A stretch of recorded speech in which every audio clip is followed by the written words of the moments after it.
Micron's earnings announcement is causing a little bit of a panic over in the semiconductor space after the close today. But is it actually enough to break us down from this dreadful summer balance range? Well, from what I can see, the answer is no, not really. Welcome to the Trade Brigade Midweek Market Update. My name is Matt, and I want to walk you through all of the charts that bring me to that conclusion.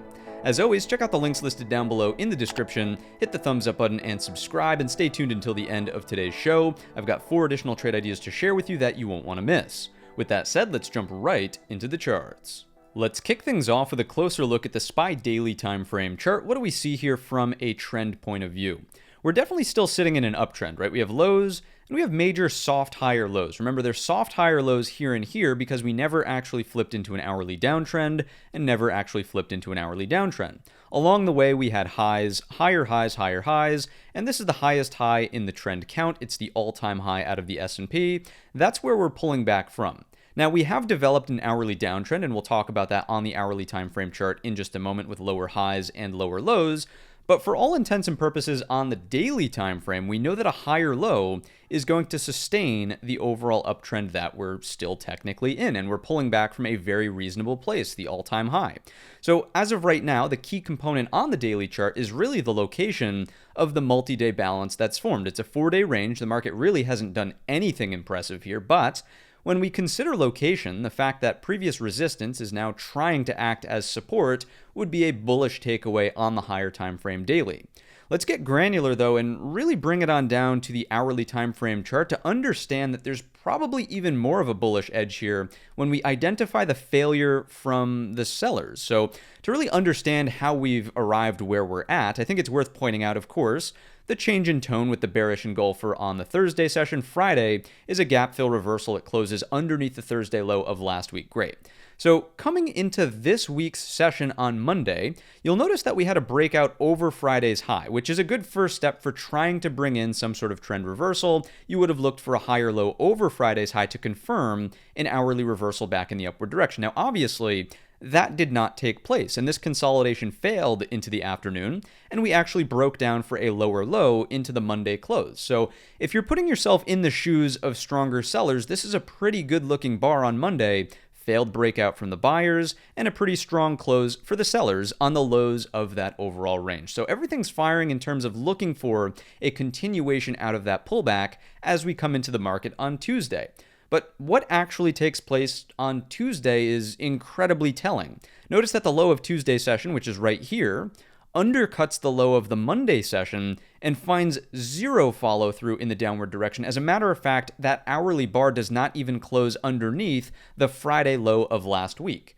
So when I'm thinking to myself, what types of participants are getting involved in this market, it's surely not momentum style shorts. I mean, they were rewarded a little bit from this breakdown up here from the all-time high, maybe an exhaustion gap up. You can speculate about that all day long, but in terms of who's currently here and who's actively participating in the market, it can't be momentum sellers. Otherwise, underneath that Monday low, I would have expected follow through at least to the bottom end of the original 3-day balance from over here, if not some sort of structure to set up a trade into the end of this week for a possible CPI gap close into 537. And again, that clearly did not happen. Tuesday's close is back up over here. So the current look on the hourly time frame chart is probably that we do not have stronger sell side momentum. Dip buyers continue to step up, and they're actually being rewarded. Notice that today's Wednesday session finds a bar-to-bar higher low, and you could start to envision how this perhaps could be thought of as an inverted head and shoulders, right? Now, your neckline's not really clean. Maybe it's a trend line like this. Maybe it's the flat horizontal level here. Regardless, my theory, well, not really theory, but pathing walking forward would just be to acknowledge that we have balance rules in play. This is a 4-day balance. There was a failure above, there was a failure below. Going forward, if we're really going to see clean trades out of the S&P, I would really wait for something that looks like this and start to retarget the highs in here at 548.35. This higher low wants to be above the top of the 4-day balance at 545.30. We'll see that a majority of the value area on the market profile is contained in this range. We don't want to read too much into that Monday consolidation near the highs, right? So that's your upside. And again, I'm probably leaning on the bullish outcomes here because of the failures from the sellers to produce downside continuation on Tuesday with that breakdown there, right? So that's my preference as we head into the end of this week, and it's not like the MU earnings move is really breaking us down or forecasting some sort of major gap down. Now, I will caveat, right, that tomorrow morning we have the jobless claims as well as GDP, so it's going to be busy from a fundamental / economic data perspective. It could cause an open outside of this range. So I really want to boil it down to its simplest form. Preference is for upside because of the evidence that we just walked through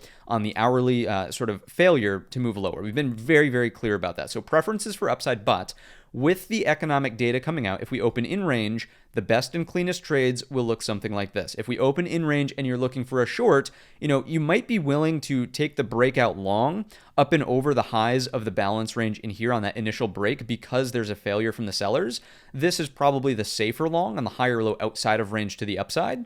But when it comes to actively looking for downside trades in the market, I would not be willing to say this is a short here.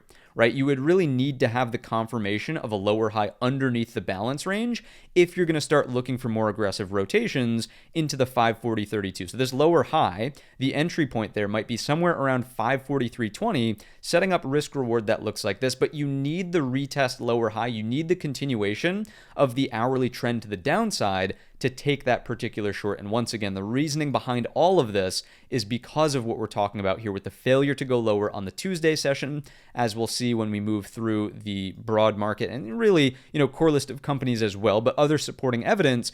It's not like we have, oh my goodness, bears are coming out of the woodwork and really hammering every other sector. How is it possible the market's holding up? No. I mean, Apple, solid. NVIDIA, solid. Google, solid. Amazon breaking out today. Tesla trying to participate. Financials participating. I'm not seeing the overwhelming evidence where everything is about to collapse and make this big solid move in the downward direction. So that's my take. It's not unreasonable for the market to move lower. Remember, markets can always do whatever they want to do. But in terms of our executions as traders looking for the highest probability setup, I would really be patient for the lower high under the range, considering the circumstances that we have in front of us here. Let's bring out the intraday anchored view apps just, to reinforce that the market's really sideways in this area. If the market is going to break for a higher low above, that would be clearing this, and the target would be the origin, which is basically the all-time high at this point. If the market's going to drop below, again, probably thinking about this and then reevaluating for the possibility of a daily higher low. Don't forget that daily higher lows can be found even on a CPI gap fill reversal way down here at 537. So we're not losing sight of that higher time frame analysis as well. Let's take a look at the market internals. If you're not familiar with this screen, check out the video tutorial in the top right hand corner. Overall, when Monday was taking place, recall that Monday, if I zoom in here, this was that larger downside day, which closed underneath the Friday low of last week. Look at what was actually happening at the exchange level. Volume inflows, advanced decline line is positive, and the cumulative tick is certainly not negative, right? It's not stellar to the upside. Again, I'm not trying to put lipstick on a pig and say like, oh my goodness, why is the market not breaking to new all-time highs? Why are we not trading at like 6,000 ES? That's not the point. The point is to make the distinguishment that just because the market's sort of pulling back here and there is some intraday movement in the downward direction does not mean that you have this big glaring short. The market can be waiting for a pullback long buy opportunity and not be a short at the same exact time, right? Those two statements can exist being true in conjunction, right? So anyways, as we walk forward into the remainder of the week, as we've really balanced out even more so, we don't have any substantial volume outflows, no substantial volume outflows. Net flows on the week are pretty much flat. It's very rare that you actually get a read that's in this range. So that's like a nothing burger out of volume flows. The advanced decline line, it's mildly negative, but we battled back here. The index score, which really more impressively measures from the opening print, was positive on Tuesday and Wednesday. You'll notice that the cumulative build here went back to flat. And this is, again, there's nothing to write home about at the internals and exchange level. Nothing substantial. Remember, substantial cumulative builds are 5,000 net positive or negative. We closed the day at negative 378. I mean, nothing when it comes to exchange level participation, and all out shorts. It's just not taking place in the market. If we take a look at the market profile, this will be supporting evidence exhibit B. If you're not familiar with this screen, take a look at the video tutorial in the top right hand corner. What do we see here? It's totally indicative of the balanced concept, right? We have value area. This is that Thursday breakdown. Here's Friday. My days are off. This is Friday. My days are way off. What am I talking about? This is Thursday. This is Friday. This is Monday, Tuesday, Wednesday. value is doing what? It's completely overlapping here. Points of control are a little above, a little below.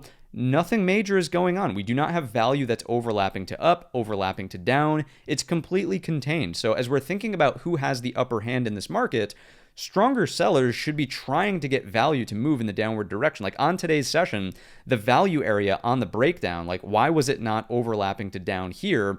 If there was going to be stronger sellers stepping up in that morning, it was like around 11 o'clock, moved towards the bottom end of the range there, right? The point of control didn't flip, nothing flipped. It was a very mild low. We sort of looked for that rotation back in the upward direction, right? If you go back over to the ES futures, let's take a look. What was our key level, right? We had 55.20. We talked about it in the pre-market prep. There was that little drive to the downside. Immediately dip buyers step up. They send us right back to the top of the balance range here. So again, no evidence of stronger sellers at the exchange level, at the sort of market profile value level. If we look at the performance on today's session of the major market components, the Mag 7, if you will. It's more than that now, but you get the idea. There's not a huge amount of selling going on out there. And that's what it's going to take to move the market more aggressively in the downward direction. Let's take a look at the QQQ NASDAQ 100 and see what we can learn from this side of the marketplace. So more meaningful pullback for sure. We did see follow through on that Monday session well underneath the Friday low.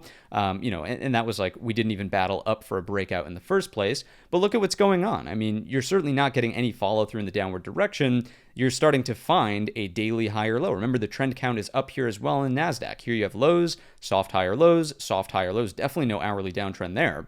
Hourly downtrend is finding, again, an equal low to your prior soft higher low. I wouldn't call that an issue. We're pulling back from the all-time high. We have unfinished business at these highs with a very precise and equal sort of topping formation in there. Generally speaking, you want more excess at the highs to call it concrete. So in my view, this is a nice daily higher low. We're looking for continuation in the upward direction. Now, there's one caveat on the NASDAQ side of the market, which is the opportunity for a daily lower high, more so underneath the bottom of the Tuesday range, something that would look like this, right? And now you're starting to talk about the opportunity for a daily trend reversal based on a double top. We're not there yet, but it's something to at least acknowledge, something to be thinking about, start using our chart vision and our foresight to potentially prepare for that if you notice harsh rejections around the 484. So as we bring it on down to the hourly time frame chart, we've got the anchored view apps in here. Let's get rid of those for a moment so we can see the chart with some clarity.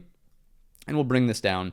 I don't think, like, you could get level happy in here. You could draw a level in here. You could draw a level in here. You could have this thing completely diced up and segmented on the QQQ. My take out of the NASDAQ is that as long as we're getting acceptance and consolidation over 478, we're trying to spot the rotation into 484. So risk reward on these ideas, really, if you could have picked it up long already off of this level, you're trying to navigate this range. If you don't have it long yet and we're looking for something into the end of this week, opening inside of this consolidation, breaks and higher lows over the previous day's high, get you into that target. Now, when we get here, right, it's the revaluation of the possibility of a daily lower high at 484. And the only reason for that would be because this pullback is a little bit deeper. It made more of an equal low to the soft higher low on the daily time frame.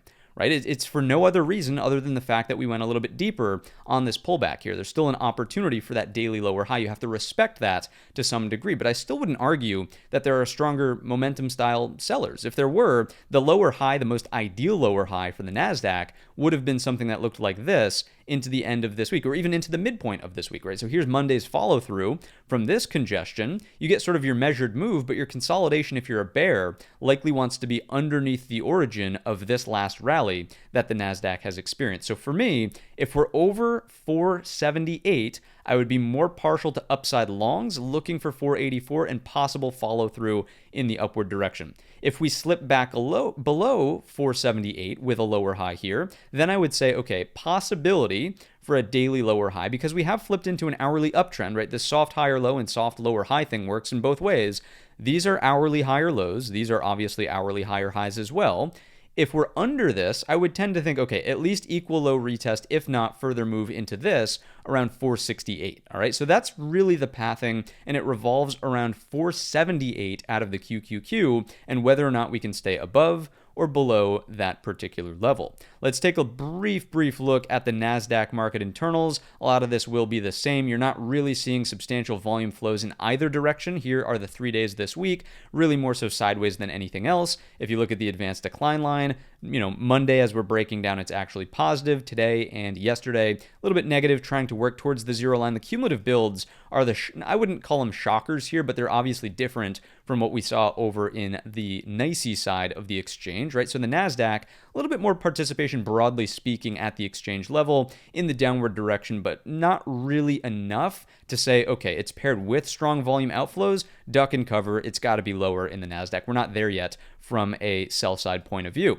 If we take a look at the NASDAQ market profile, we'll zoom out on this and do basically the same thing. The last couple of trading days have gone more so sideways than anything else. So this was progress for the sellers. Here's value overlapping to down. Notice that on Tuesday and today's Wednesday session, it's overlapping to now overlapping again. We're building out that balance. The sellers are not seeing the follow through in the downward direction. In terms of poor structure as well, it would be sort of irresponsible to not point out that we have really solid excess at the lows of M period here on Monday. On Tuesday's open, A period has excess.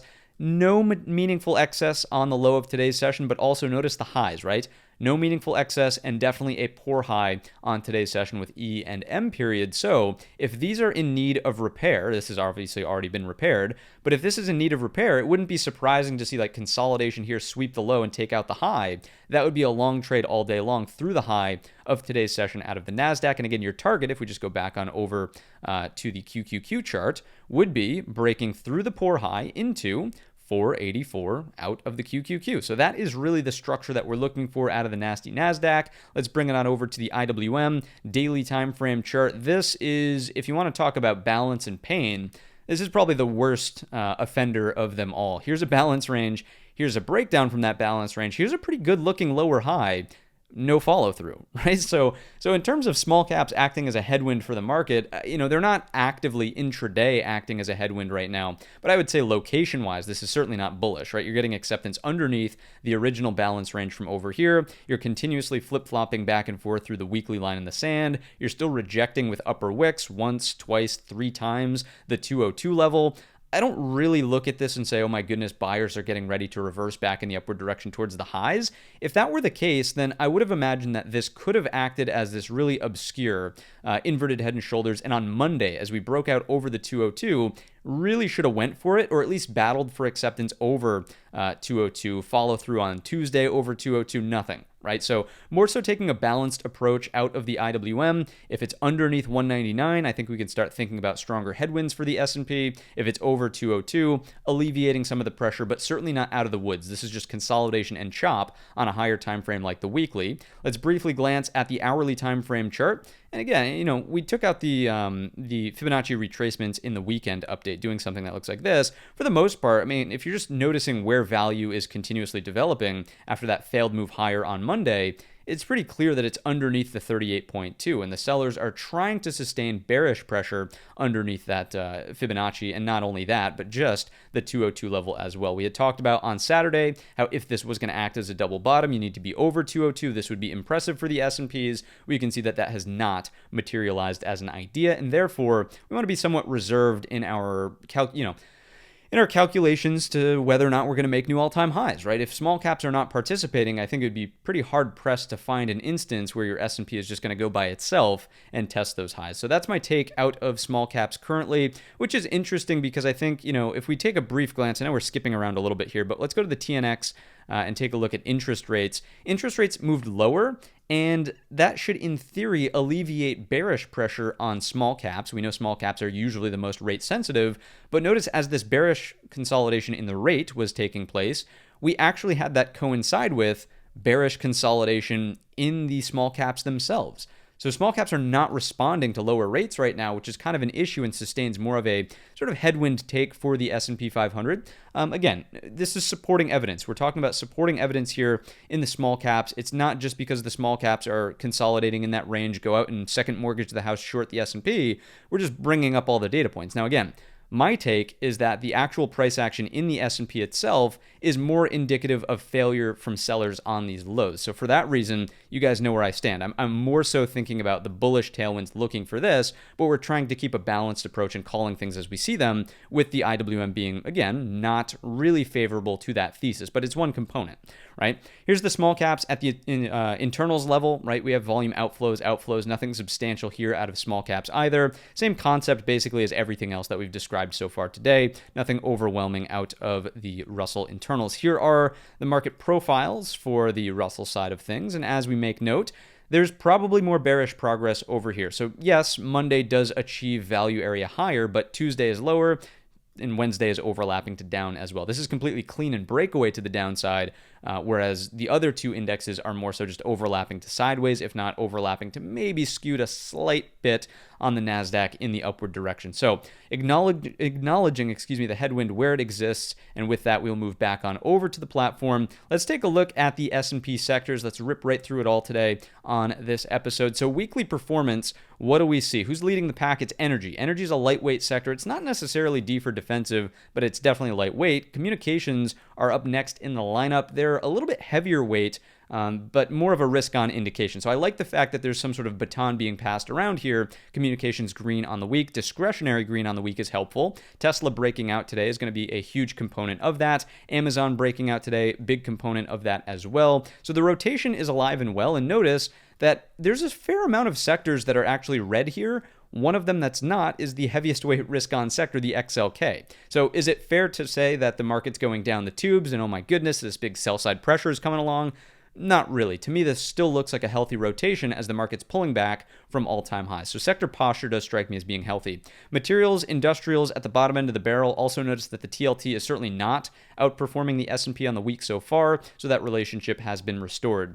Let's quickly run through the actual structural charts. What do we see here? Energy going for a little bit of that rebound. Nobody should be shocked. What did we talk about on Saturday, right? If we take a look at crude, it was only a matter of time before the XLE as a sector actually caught up with the move higher out of crude. So not a shocker there.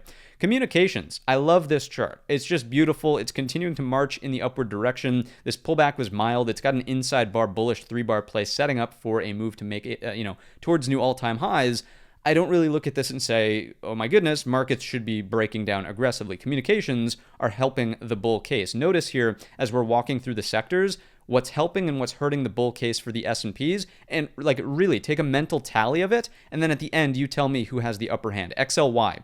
What do we see here? Anything bearish to talk about? Not really. Lows. Higher lows, breaking, and actually made a new higher high on today's session. Even weekly consolidation over this 177.75 for something that does this, and then another stair step in the upward direction.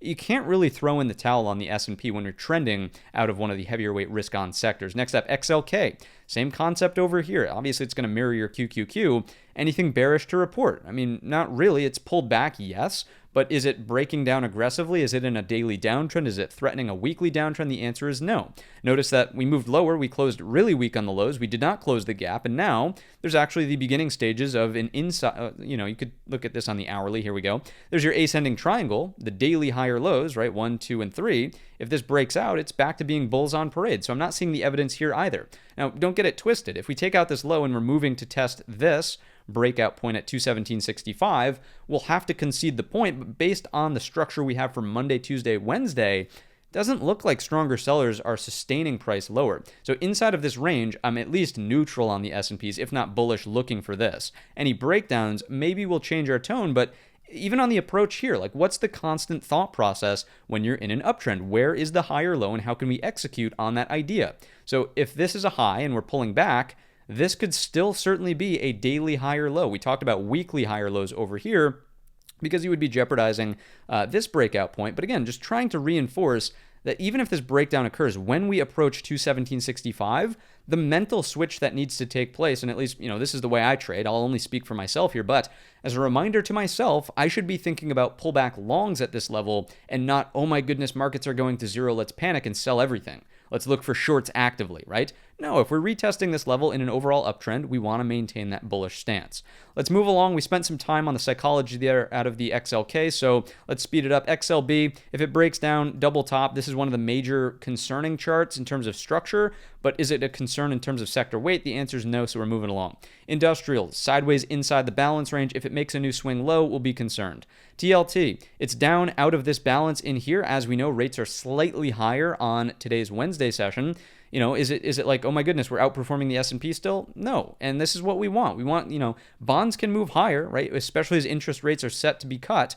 But do you want outperformance of the S&P? No. So all good out of that. If we look at real estate, rate sensitive, no surprise as rates are higher today to see real estate lower. Is it, a major market moving sector? No. Moving along. Financials, definitely a heavier weight market moving sector. So let's pause. Let's spend some time on it. Let's understand what we see from a trend perspective.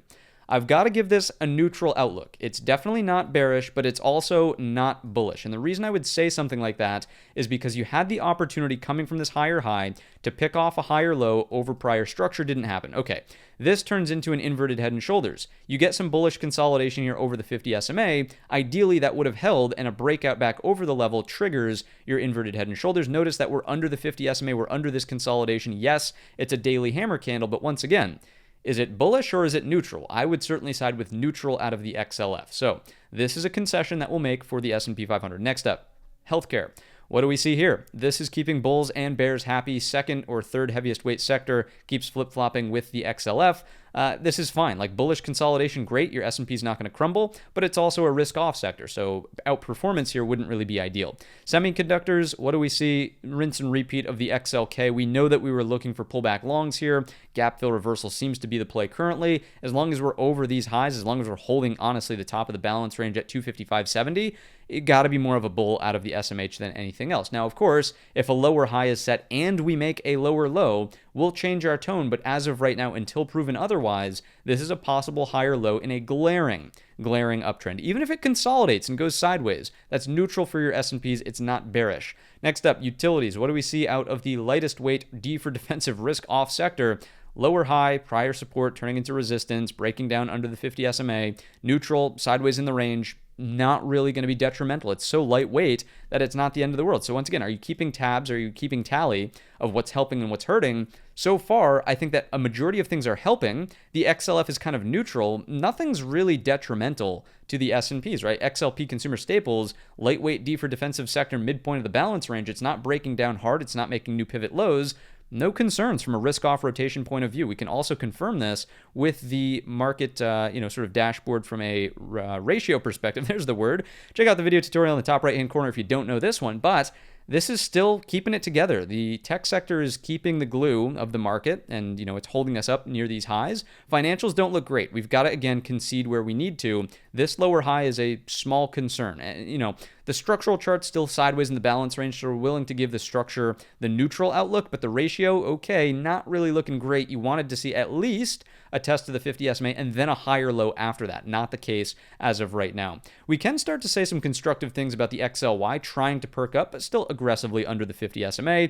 Not out of the woods there. Communications, more so sideways than anything else, but do we have a risk-off market in front of us? No, and no over here out of energy if you're thinking about inflation coming rearing back, outperforming the S&Ps there. Let's take a look at some specialized ratios very quickly. Risk on. Let's take a look at the next one. I'm just going to blow right through these because they're all basically the same. Risk on. If we take a look at what's going on here, apples to apples, more so risk on versus risk off, trying to break down through the bottom end of the balance. And then finally, we have semis and healthcare. Big pullback, right, which makes sense with the semiconductors ETF, but where did we pull back to? Right to previous resistance, now acting as support. As long as we stay above that, good to go and more of a risk-on indication for the market. If this makes a new high before the broad market makes a new high, that would be a bullish divergence looking for follow-through out of equities listed down below. Let's move into the dollar. This is helping the bear case, saying, okay, dollar is moving higher. That should be downward pressure for the S&Ps. We have not seen that over the past couple of sessions as we're sideways to up out of the Dixie. If you take a look at the gold contract, this could fuel the fire for the dollar to move higher here, noting that we have multiple lower highs, 1, 2, and 3 now now. Coming into equal lows, classic indication here is a descending triangle. Thin structure to retrace. If the breakdown of 2300 occurs, it could be a positive catalyst for the dollar, furthering downside pressure on equities. Something to keep in mind from a currency relationship perspective. Let's move on over to interest rates, though, and point out the impressive breakdown, right, in bearish consolidation. So we did make a new lower low. There is an opportunity for a lower high here, but this break, this big move, I shouldn't call it a break, but the move to the upside to test 43.33 is one of the reasons why on today's session, it wouldn't have been unreasonable for some sort of move to the downside. It just simply didn't happen. So again, when we're thinking about what should have happened as rates and the dollar are higher, should have seen a more aggressive breakdown out of the equities market. Simply did not take place. So I continuously ask this question. I know I might sound like a broken record, but do we have stronger sellers? I'm not seeing it as we look through these charts, and hence the title of the video / the intro there, that MU earnings are, I don't think so. It's not really going to be enough to change the tone here. If we're looking at the inverted ZT, small uptick out of that, but let's move on over to, we could take a look at the Fed tracker tool. Primarily, I want you to be concerned with what we have here for the economic calendar and tomorrow's catalyst at 8:30. We will have coffee and donuts up in the penthouse for all of these releases, so join us in the pre-market prep tomorrow morning. It always kicks off at 8 a.m., so about 30 minutes after we start, we'll get GDP, unemployment claims, durable goods, and that likely should move the market here. I'm really most concerned with, not concerned, but interested in, rather, the unemployment claims and whether or not we continue this hot streak of missing the expectation in the upward direction. And if so, what does that imply for the tracker tool? So I do want to bring that up as a, let's bring this up, the tracker tool. Love how it's just bookmarked. Love this browser. If you're not using Min, not affiliated, not associated, I don't get any kickbacks, nothing but Min. What a great minimalistic, hence the name, browser. But it remembers, right? It remembers. So what do we see? 90.7% odds of a pause in the July meeting. So we'll watch out for those odds to shift when it comes to the economic data release tomorrow morning. And that's really where we're going to learn the most about what the Fed is potentially, holding up its sleeve, whether or not it's going to follow what the market's forecasting, whether or not the 2-year is going to force the Fed's hand to cut rates because people are losing jobs really aggressively. That would mean a miss over here on the initial jobless claims, right? If GDP contracts and growth is really slowing, the Fed is fully acknowledged that they're expecting slower growth, but unemployment claims, that's going to be the big one to watch in my view. Anyways, that is sort of your fundamental outlook. There's really been nothing impressive that's taken place this week. We can all remember back to Bowman mentioning, oh, maybe there will be a rate hike on the Tuesday session. I think she said something along those lines. Either it was the morning or the afternoon, but regardless, that's out of the picture. Absolutely insane. Would never happen at this stage in the game. If we look at the earnings calendar, we know that we're about to look at Micron in just a couple of moments, and Nike will be interesting on Thursday after the close. Let's finish up the supporting evidence segment with our risk appetite, starting with the TLT. Remember that as this was breaking out and becoming more of a threat, outperforming the S&P over the past, really 2 weeks when it was breaking out aggressively here, we were saying, okay, we'll keep an eye on this, but did it really see any follow through up and over these equal highs on the ratio? The answer is no. So I would not continue to consider this a flight to safety, which, as we know, is bullish for equities down below. So that one's sort of going to fall off the radar again, unless it becomes apparent that we should add it back, right? As of right now, it's bullish for equities. It's been that way for basically all of eternity. Next up, we have the duration risk looking good with possibilities for lower highs. Downtrends are enforced. That's bullish for equities down below. Credit spreads are expanding in the medium time frame. This is a small red flag. I know this is white, but pretend it's red. That's a small red flag to be considering, but the shortest term credit spreads here aren't really budging. They're more so stable. So if both of these were aggressively breaking out like what we saw over here, or even back in the early stages, let's go way back, this acceleration here and here, if that were to be the case, then okay, now we've got something to talk about. But as of right now, still pretty muted, not really an oh my goodness run and duck and cover. If we look at credit, so I should say high yield junk bonds, HYG in isolation, we've been pretty vocal about the bearish divergence with the lower highs happening here and equal high here. Then we broke to a higher high. And while that's still technically in force, you have this lower high versus this higher high, I also want to make some acknowledgement that off of the lows, we have lows, higher lows, higher lows, higher lows, higher lows, higher lows, right? And the market's sort of participating in that as well. Lows, higher lows, so on and so forth. So divergences work on different scales. It really depends on your time frame of analysis. Here for me, I would tend to think of this consolidation sideways here and the lack of this higher high, right? If we're just comparing these two zones right here to where we're at currently, the lack of higher high out of junk would still be probably favoring more so the bearish take out of the hourly, at least in terms of my level of analysis here, but also trying to, again, acknowledge what's happening from that point of view. If we take a look at Bitcoin, it's breaking down. It's towards the bottom end of the balance range here. I don't really think that this is much of a threat for the equities market itself. If we move along to new highs versus lows, breadth has been pretty stable and stable in just an okay way. It's not improving. It's flat. It's down here towards the zero line. We know that breadth is usually something that the market takes a while to respond to. It sets the conditions for the opportunity for a breakdown, but it doesn't guarantee a breakdown. I think that that's one thing that we really need to acknowledge here. SPX A200R still sort of flat. SPX A50R flat near the 50% mark. Tried to make an advance, really sort of stalling around this area. So again, we're not in like Armageddon situations, but breadth certainly isn't helping the case for the market. There's really two ways it can resolve: via the market breaking down to play catch up with the majority of the weight in the S&P 500, or the lighter weight components of the S&P 500 play catch up as the market goes sideways, right? So it's my view that currently sideways and a catch up play is probably more likely. We could be wrong depending on how the fundamental data around inflation in the next cycle, so really early in the July reads for June, right? Not so much concerned with PCE on Friday, more so CPI for the July cycle, as we were just talking about. But if that comes in hot, I might imagine some pain here where the equal weight breaks down and the market breaks down as well, which is sort of the divergence playing out, the bearish divergence playing out. The catch-up trade is if inflation continues to remain under control and moving in the direction of progress for the Fed.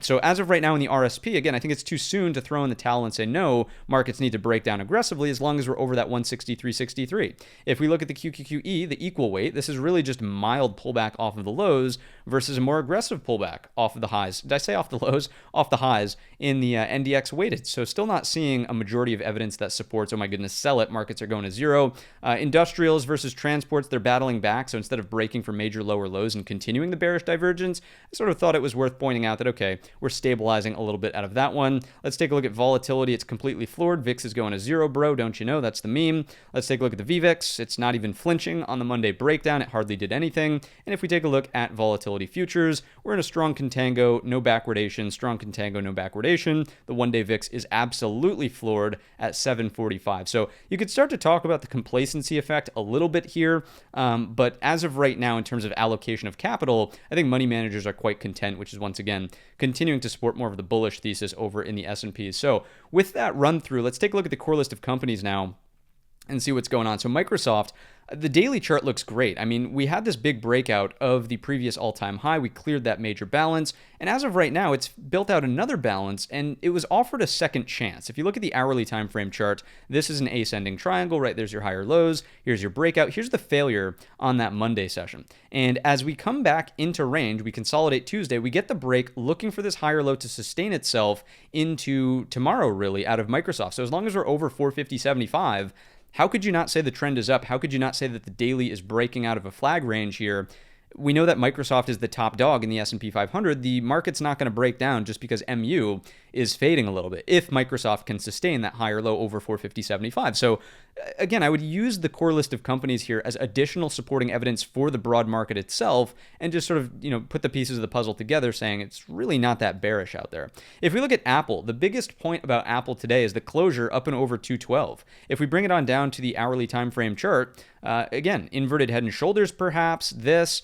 If the sellers were really going to accelerate things, overhead supply should have weighed on price for at least the test of this congestion. We had a thin structure retracement, right, through some of these areas back here, and it just simply didn't take place. So the fact that buyers are trying to get acceptance over 212 does strike me as a positive development out of Apple. If we're over 212, great. Looking for follow through towards the top of the range here, I would really start to consider this a look below and fail. There's your Brigade Bolt higher low over the level, trade into the top of the range. So again, not really seeing the bearish evidence here. If we do slip the 212, I would be neutral through this range and then short the breakdown of 209.25 for the retracement into this congestion at 205.50. Next up, NVIDIA, the one stock to rule them all. How's it doing in the post market? It is gapping down in sympathy to MU as of right now. Apple was not, Microsoft was not. Those two were holding up okay. But a little bit more of a drawdown here out of NVIDIA. No surprises in the semiconductor space. 126.40 was the close here. We're currently trading, let's just round it to 124. So in this area, not technically a true gap down out of range, but opening lower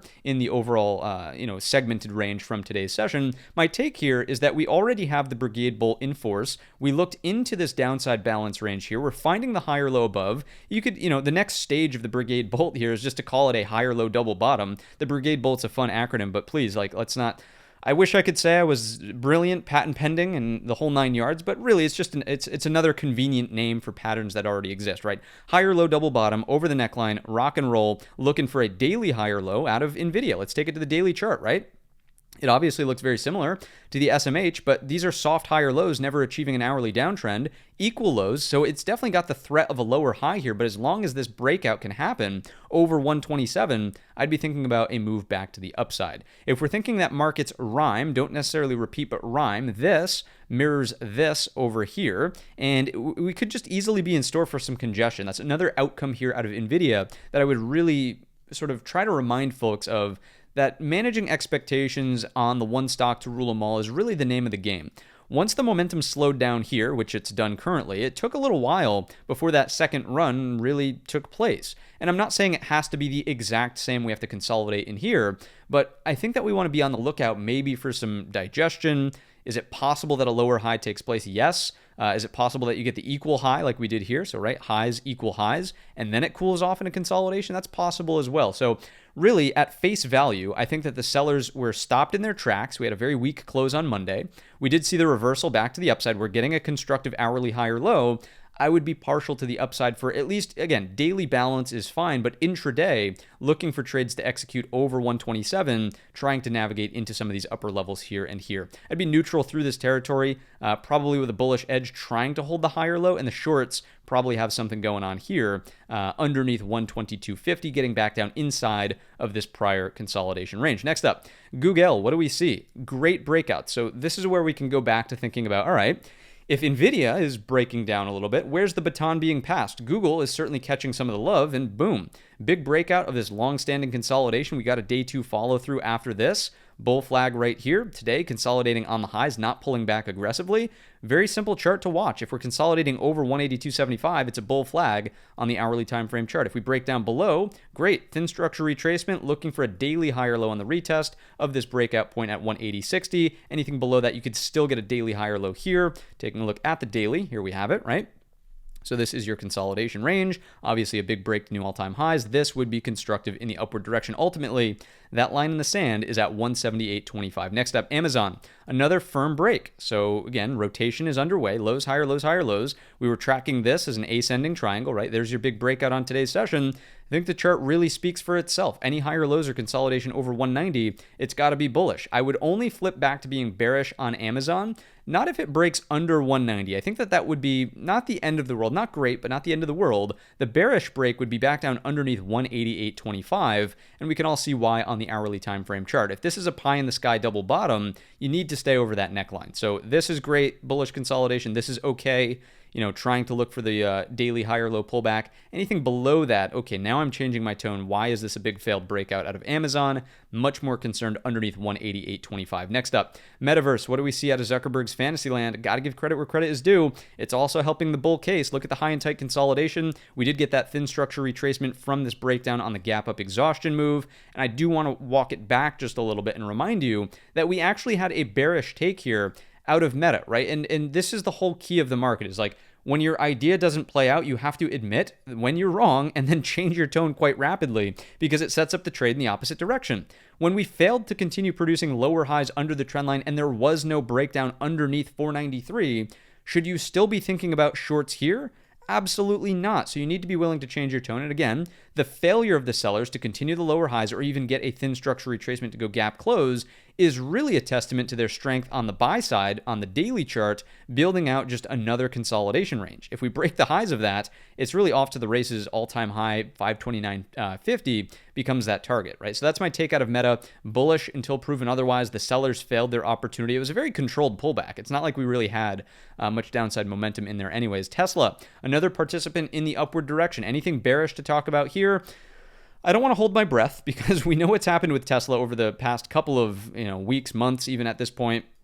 A couple of failed breakouts, a couple of failed breakdowns. It's gone both ways. So I'm not going to be like ripping and roaring, rallying here for Tesla, calling it the most bullish thing to ever happen. But I do like the breakout over this level. It at least allows for the opportunity, if it does pull back, to try to capture a higher low and get continuation.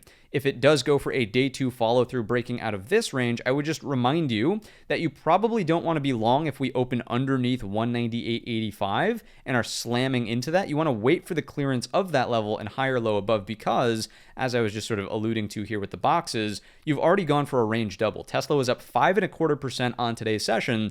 You don't want to be the suckers long headed directly into a known area of resistance trying to look for follow through in the upward direction. Wait for the clearance, wait for the flip. Previous resistance acts as support. You could call it the Brigade bolt, whatever. Over 198.85, that's where your stronger long, at least from a risk reward perspective, comes in. And your target, probably from a daily, like intraday perspective as a trader into the end of this week, could be something like 206.25 daily 200 SMA, in green, bottom end of the gap from here, or I should say top end of this gap, and resistance from this area there. So 206.25 would be that level. You guys know the rules up here in the office. Round numbers only. There we have it. Next up, JP Morgan. I like the opportunity for a daily trend reversal based on some kind of inverted head and shoulders as such. It requires the clearance of this neckline, though, which is up and over $200.75. So we're not out of the woods yet. And the continued or sustained, rather, higher lows need to stay over the 50 SMA and over, most importantly, the bottom end of this original balance range here at 196.35. If that's the case, I would be neutral and choppy through here, willing to flip long, aggressively long likely, on the higher lows for some sort of sector rotation for the S&P 500 over this 199.75, $200.75. That would be a bullish flip for me, looking to target all-time highs on intraday trades or just continuation in the upward direction. I can't ignore the fact that it's still technically in a daily downtrend. You have lower highs and you are coming from the lowest low in the cycle. You tried to get an hourly higher low here. Here it is so we can see. So here's your low, higher low, trying to build that out. So maybe hourly ascending triangle is the play as well. That's basically paired with inverted head and shoulders as such. But if this can persist, if we can stay over the 196.35, I'm willing to give the buyers the benefit of the doubt. Obviously, trades into the end of this week would come from something that does this for a range rotation on Tuesday and Monday, higher lows over 198. I would be cautious through that zone, just noting that the market's clearly, it's showing us its hand. It's saying, hey, this is, technically the structure's there, but it's going to be a tough one to pull off. It's going to be grindy. There's a lot of, supply to work through on the overhead side. So be cautious if you try to take that trade. The better clean long is something like this over time. Next up, Netflix. It is back on its craziness. So absolutely no follow through from the bear flag, no resistance at all underneath the neckline of the double top, no offering of the good old Man Ray pattern right here, no equal low breakdown through this 663.75. So walking forward, straightforward. It's got to be this higher low if it pulls back, or any consolidation up here, taking the breakout basically over 687 into 701. $700.99, 1 penny shy, you get the point, right? So maybe cup and handle. If it is, great. I'm interested in the break and the clearance of these zones. That unlocks the door here. If it's going to be a momentum crazy mover like it's been in the past, I think that we can see that move. If it is going to pull back, show me the proof. Stay inside this range. We're walking forward, straight forward with something that does that over time. Next up, AMD, last but not least, a little bit of suffering because of what's happening in MU, of course. This is just last but not least for the core list. Then we get 4 ideas. No dice on the inverted head and shoulders, right? This is what buyers were really optimistic for. No clearance up and over the flat highs. Obviously a breakdown on today's session. I tend to think here that this is a tough trade to pull off, but if there is something, it's a lower high rejection under 158.25, looking for the equal lows after a huge daily lower high from here to here. That's my take out of AMD. Not bullish on the chart until... Actually, I think I would entertain, now that we've seen one look below and fail, here back into range, if this again is going to be a look below and fail, I would entertain the higher low over the 50 SMA, over 158.25, noting that this would technically act as a higher low in this trend count here. So I might entertain that. That's some real-time thinking for you about trade setups, and considering the balance range, there's a lot of overhead supply here. If this doesn't see follow through, it's sort of a head scratcher in terms of like, okay, why are the sellers not continuing to pressure things in the downward direction? Next up, we've got our ideas. First up, it's going to be RCL, Royal Caribbean. It's been a while since we talked about these names, but honestly, I mean, not for nothing, but off the lows here at 80 to 160, a double out of the cruise lines post, sickness and all the strife that they went through then. Pretty impressive. The trend is clearly up. One of the caveats I need to bring up in this potential idea, you guys can probably see it. It's a bullish 3-bar play. However, just understand that if we bring out good old trend channels as a visual, let's get some clicks, Thinkorswim, thank you. We are approaching the top end of the channel. So be mindful. Yes, the setup is there. Yes, the higher low, as in the low of today's session, basically is over this prior flat top. Yes, I think it can get some follow through in the upward direction, but be mindful of where you are in the trend sequence. So RCL longs over 161.70 on an inside bar 3-bar play breakout. And, really staying in the game, or it's staying as a trade setup, as long as you're over 158.90. If you break under 158.90, I think it's off the table. You could look for a range rotate, not even a range, but a channel rotation for some sort of higher low off the bottom end, the daily 50 SMA. Maybe it sets up a long down here. We don't know yet, but as of right now, I do like the bullish 3-bar play. It's also not associated with the tech sector or semiconductors. So this is sort of like isolated in its own little bubble. And for that reason, it's kind of interest, just uncorrelated from the market, right? UNH is up next. Healthcare sector. What do we see out of this? Bearish setup. This, of course, is a head and shoulders with multiple lower highs in that right shoulder, coming barreling down into the neckline. And this is a bearish 3-bar play. It's an inside bar today, contained within the Tuesday range. Big flush point at 480. What do we have underneath us? Not a lot in terms of structure. Earnings gap up, it faded, then we moved higher. So it's not like, you're not trading into this big demand zone underneath you. I think the first target could be something like the closure of that bar. I just realized we're clicking with the wrong tool. Let's bring this out. Let's go to the lows and sort of split the difference between the top of the range and the low here. That would be closer to 465, we'll call it, for round number's sake. You guys know the rules up in the office for the second go around in today's episode. That's your breakdown, right? So UNH, bearish setup. Let's move it along to, we'll save MU for last. So SHOP, Shopify is up next. What do we see here? Pretty textbook cup and handle. There's your cup. Here's your handle happening over the top of the cup. So, there's no chance in spilling your coffee over the handle side. If we break the bull flag, which is essentially all the right portion of a cup and handle is, earnings gap to close overhead. The arrow was a bit aggressive there, got a little excited. 75.25 is the number that's breaking out over this high. It's over the 200 SMA. It's using this as a beautiful daily higher low, weekly higher low, staying over the earnings gap down open. That's at 63.70. This breakout point is at 68.25. This is in play as long as the consolidation is here. Looking for that over time. What comes to mind is actually Palo Alto. This was not on the docket to bring up today, but we talked about it in the pre-market prep. I figured I'd just remind you of this trade idea. It's very similar. Here's your cup and handle. Here's this earnings gap overhead. Still very interested in the possibility for continuation into that overhead range. Last but not least, we've got to talk about MU, not just because it's an earnings candidate, but I do think that the setup here is fairly interesting into 130, right? So why 130? Well, if we think about this as a balance range, and FYI, the bid-ask spread in the post-market is 130.90 by 130.95. So we're going to be opening right at this area. And, this is an earnings gap down. There's a catalyst behind this.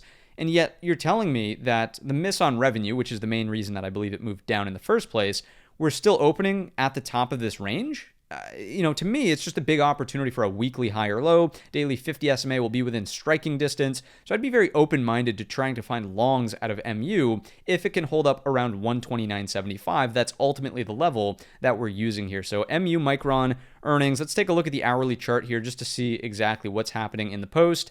And you can see that the initial earnings move was aggressively lower. Looks like it sucked itself back up higher for the press conference maybe, and it's continued to drift back down to that area. So for tomorrow morning's open, gap rules will be in force, and I will specifically be looking for MU as a trade. If we look under 129.75, higher low over 179.25, there's a Brigade bolt. It could be along through the opening print. The target would not really be the gap close, which is way up here at 140. You're obviously talking about a 10-point move, but rather just the first area of potential resistance, 135.50, coming from back on the daily time frame chart. This breakout point here, it was the intent for the possible higher low. We can all see on earnings, obviously, that didn't hold, but that would be your first target, right? So the idea would be, if we just zoom in a little bit further on this, risk reward that looks like this off of the open. Can we spot risk here with reward back in the upward direction? It's got a catalyst behind it. It's going to be volatile.